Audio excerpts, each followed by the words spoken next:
breathing properly for singing. I've heard many things on this. Some people kind of feel you shouldn't really train the breathing. Some people feel you have to heavily train the breathing. I have found that the truth is somewhere in the middle. I found that if people don't know the feeling of controlling their airflow for singing from the body, they can't really find the feeling. So I use a mixture of traditional exercises and kind of modern approaches. But the goal is we don't want to overdo it. We don't want to do too much of anything. We just want to get it feeling good and easy and supportive, like your voice is like rising up from below. So I'm going to show you what I often see if someone is not used to breathing for singing. So I put my hand on my abdomen, my other hand on my chest, as you can kind of see. Tell me what you see. Okay, so hopefully you saw my stomach go in and my chest go up, right? All the air is trying to go up. But a little secret is the muscles we use to support the air are lower than that. They're in the ribs, back, the diaphragm. So, if you do this, you're just not going to be able to really control anything. For singing, what we want is more of a body breath. So it's going to look a little different. See what you see. See the difference? The upper part's a little quieter. You see a little more ballooning feeling in the lower region. So, you want to get that deeper breath. Now, please don't overdo it. You know, sometimes when people are being trained, we do have to do a lot just to kind of really wake it up. But it should feel good. It should feel like, you know, when you're sleeping and it's the middle of the night and you're just like, you're kind of like breathing into the core of yourself, or getting a massage. Oh, that massage feels good, and you just kind of let go. And all of a sudden you feel like your body is breathing instead of just your shoulders and upper chest. It's like that. It should feel really good. So don't do anything forceful or extreme.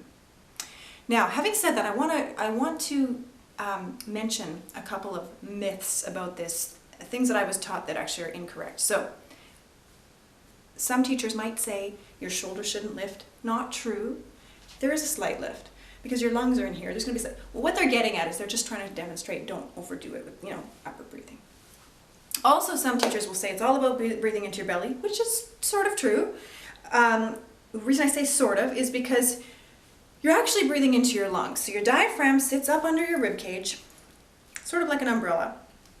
And I had problems with my breathing for a number of years, so that's why I feel quite confident that I know what helps and what works. So I've felt my breathing feel bad and I've fixed it. So I've worked with some great teachers who helped me get my breathing feeling really good. So the diaphragm sits up under the ribs like an umbrella, and when you breathe in, it contracts downward, allowing the lung capacity to expand, so the lungs get bigger or draw downward. And then when you breathe out, everything wants to collapse. Can you feel that? It's kind of like... And it's fine that it wants to collapse, that's natural. But for singing, if you collapse, I'm going to sing, oh, maybe not, right? So, for singing, what we want to do is we want to just kind of hold on to that expanded feeling a little bit longer.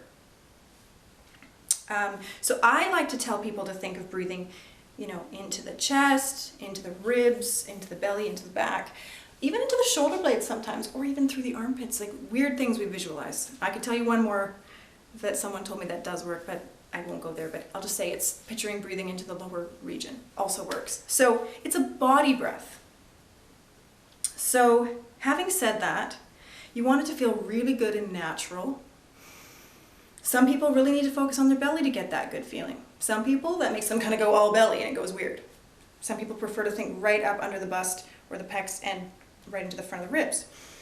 Some people like to really focus on the sides of the ribs.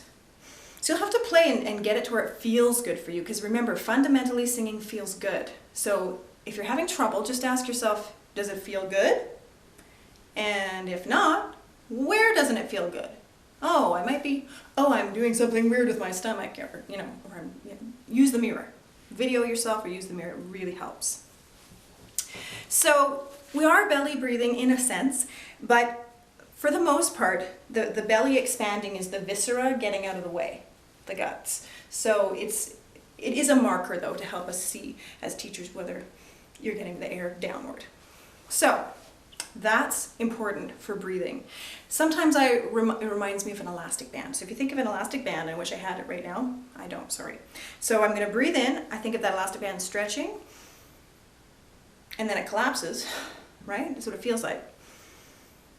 But if we just keep a little bit of that expanded feeling, we don't want to coil up. We want to prevent recoil a little bit. La. Some people like the visual of an elevator shaft going down. I've heard this one. La.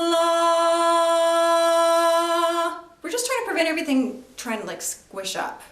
So check yourself. I see this a lot. I see people collapsing a lot, like all the time.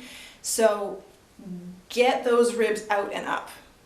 It is possible to sing well collapsed. In fact, sometimes it's beneficial because you relax more sometimes and that allows airflow.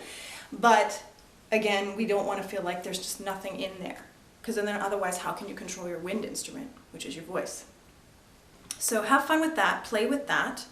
And if you feel like you're holding your breath when you, hello, I see that too when people try to think of expanding, they start holding their breath, then you might want to think of projecting your air through the wall or through the door.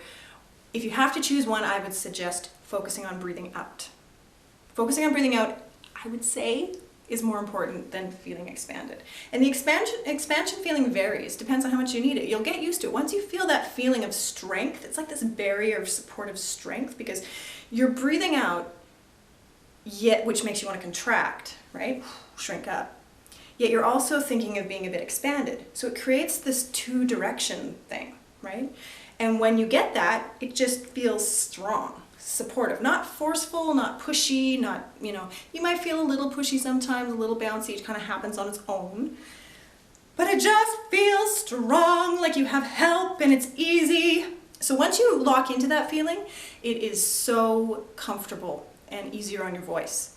And if you still can't get it, I have an exercise called the wall mums. If you're able to see me by Skype or in person, I can show you that one. It really helps people who are having trouble feeling it. So the breathing is very hard to get used to because it can go awry very easily and feel terrible. So don't feel bad if it doesn't feel right. But I promise you, when you do get the right balance of support and flow, it feels awesome. So just trust me that there's no way you can't get it. It's just a matter of finding the right balance.